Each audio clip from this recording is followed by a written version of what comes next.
Assalamualaikum teman-teman. Mari lagi di channel kita. Let's go. Kita jalan-jalan, jalan-jalan, dan jalan-jalan. Itu terus apalagi dibarengi dengan masukan-masukan atau berita-berita yang sebelumnya. Wah, pokoknya hati-hati kalau kita ibadah umroh itu, karena di sana apa yang menjadi kebiasaan kita itu juga akan terjadi. Kalau di sini suka ngomongin orang, di sana pasti kita lagi diomongin terus sama orang. Kalau di sini pernah nimpuk orang, di sana juga pasti ketimpuk sama orang, gitu ya. Oh, macam-macam.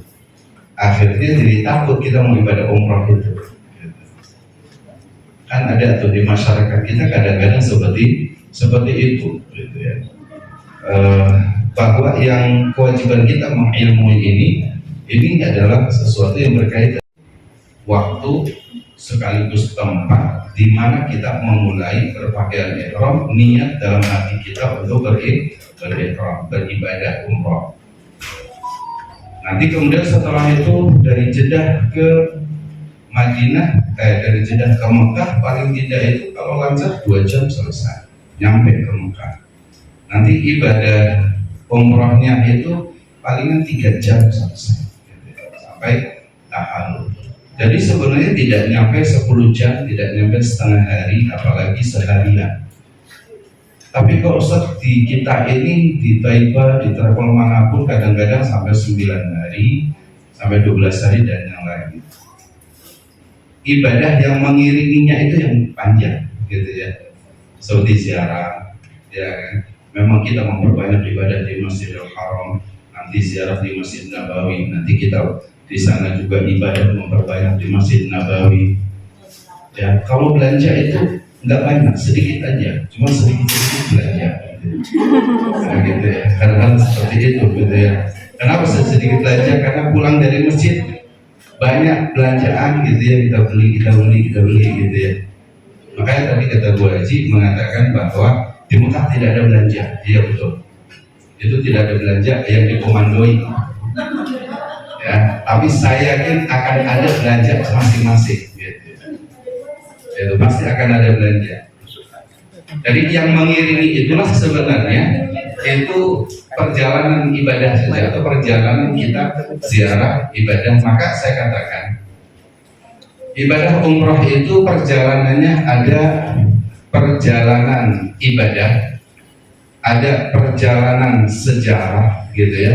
Ada perjalanan bersenang-senang. Kalau saya katakan rihlah ta'abudiyah, rihlah ibadah, gitu ya. Ada rihlah tarikhiyah, menelusuri sejarah. Ada yang ketiga rihlah tarfihiyah nafsiyah, yaitu menyenangkan jiwa kita. Jadi ada 3 dan ini digabungkan.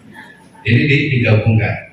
Siapa yang tidak senang kita bisa ke Mekah? Siapa yang tidak senang kita melihat ke Madinah, gitu kan? Pasti seorang muslim itu senang untuk harus itu, ya. Siapapun muslim pasti mendambakan pengen ada ziarah ke Mekah dan Madinah, ya.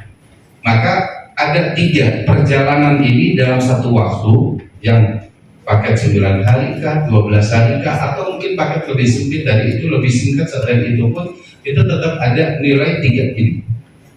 Ada perjalanan ibadah, ada perjalanan sejarah, ada perjalanan untuk menyenangkan jiwa kita, hati kita. Nah, untuk menyenangkan jiwa kita, hati kita kan ilmunya cukup lah, tapi kita senang, tidak berlebihan, gitu ya. Kita senang berbelanja tentunya, tapi nggak perlu berlebihan karena pastinya nanti akan memenuhi over dan akan over, ya, gitu kan. Nah, itu kan susu itu, yang penting biasa. Perjalanan sejarah itu, sejarah kadang-kadang ada sesuai dengan apa? Dengan keaslian ilmunya, tapi kadang-kadang juga ada yang perkiraan, gitu ya. Ada perkiraan, misalnya contoh gini, Bapak dan Ibu diajak untuk ziarah ini dulu masjid, sekarang namanya Masjid Qiblatain di Madinah. Masjid Qiblatain itu masjid yang ketika dulu lagi sholat itu menghadap kedua kiblat, Masjidil Aqsa dan Masjidil Haram, kan gitu ya.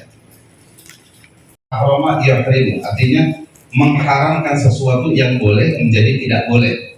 Itu namanya ihram. Ya, seperti misalkan memotong kuku itu sebelum kita berdiri 4, kemudian 5 kemarwa, said ke 6 kemarwa lagi itu 7. Ya, jadi mulai dari bukit sofa itu hitungan mulai 1, nanti terakhirnya di marwa. Kemudian tahalul. Tahalul disingkatnya di sini dengan gunting rambut. Tapi makna tahalul itu artinya menghalalkan sesuatu yang tadi pada saat kita ihram tidak boleh, ketika sudah tahallul jadi boleh lagi. Tahallala ya tahallalu tahallulan halal. Nah gitu ya, tahallul.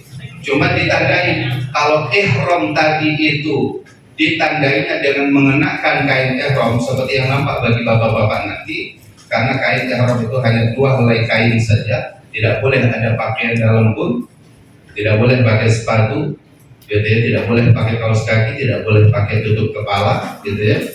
Itu tidak diperbolehkan kalau kita lagi berihram. Tapi nanti kalau sudah tahallul, maka diperbolehkan kembali mengenakan pakaian yang berjahit. Itu dalam tahallul. Semua ini harus dilakukan semata-mata karena mengharap ridha Allah Subhanahu wa taala, ikhlas. Artinya jangan sampai kita umrah itu sebagai gaya hidup kita, umrah itu karena pengen viral, umrah itu pokoknya pengen dipuji orang dan yang lainnya. Ya, bagaimana umrah ini kita karena Allah Subhanahu wa taala. Umrah ini Allah yang memerintahkan kita untuk umrah. Ya, ini yang harus dijaga oleh kita semua. Kalaupun kita ingin memberitahukan keluarga kita, ini loh Ka'bah seperti ini, gitu ya. Bukan tujuan kita untuk memamerkan ibadah kita, tapi memberikan pelajaran kepada keluarga, boleh untuk adanya menumbuhkan rasa cinta kita kepada Ka'bah, kepada Mekah, kepada Madinah, gitu ya, seperti itu. Memberikan pelajaran. Baik. Untuk video kelanjutan dari manasik aku upload setelah video ini ya teman-teman. Jangan lupa stay tune terus di YouTube channel kita. Nah ini dia paket-paket yang tersedia di Taiba Travel Purwakarta. Jadi kalau kalian yang mau daftar umroh ataupun haji ataupun travel lain seperti ke Turki, Singapura dan lain-lain, bisa langsung menghubungi nomor yang ada di situ ya teman-teman. Dan jangan lupa doain kami yang akan berangkat umroh pada tanggal 5 Agustus 2023. Doakan semoga lancar. Assalamualaikum warahmatullahi wabarakatuh.